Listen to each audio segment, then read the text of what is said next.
he didn't like your dogs. Your dogs were poisoned on Friday night. It seems possible that you found out that he poisoned them and took revenge. The idea that my neighbors may have done it did, in fact, occur to me. One of them, and the first one, was the doctor next door, because he lives closest to me. Greg lives way down the beach, and I was even surprised he could even hear my dogs. But both Greg and the doctor have dogs, love dogs. A dog owner, a dog lover, is not going to poison anybody's dog under any circumstances. Now, maybe they'd poison me, but not my dogs. As to your speculations of what might have happened to him? I do not have a clue. The only information I have about him is what you have told me and what I think Cash or Priscilla had told me. I had no idea that he was shot execution style. I heard some things were missing. You were the one that told me it was a 9mm shell. Yeah.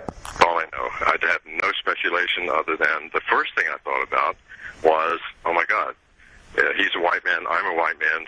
Someone's, the government's finally decided to off me. They got the wrong white man, since we're so, we live almost next door. And that actually went through my mind and actually scared me for quite a while. Why do you think the government is targeting you?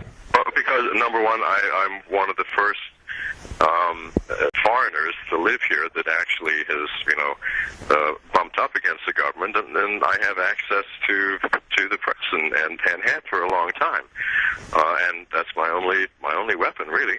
And so I talk and I tell the truth, and it sheds a very negative light. I mean, for example, in this country now they can try you without a jury, meaning you can be charged. First of all, they can hold you for 30 days without even charging you. Then you can be charged, and the prime minister or cabinet minister can choose an appropriate judge to judge you, and the judge can judge you any way he wishes. No jury, no due process. This is where we stand, and this is what's going to happen to me, by the way, when I'm caught.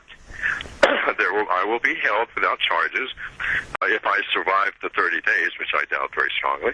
But lots of people do, die in prison here from, strangling on their own vomit, hanging themselves because they're too miserable, getting beaten to death by fellow inmates, or a variety of other things. And then, of course, it's not the government's fault. Well, he did wrong, he got arrested, and something happened to him.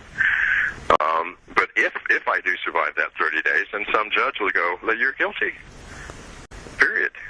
If it's inevitable that they will get you, why not get a lawyer and turn yourself in? Okay. The last high-profile person to turn himself in was shot, in fact, in police custody. His name was Arthur Young. His handcuffs were tied he had his hands cuffed behind his back, and they shot him.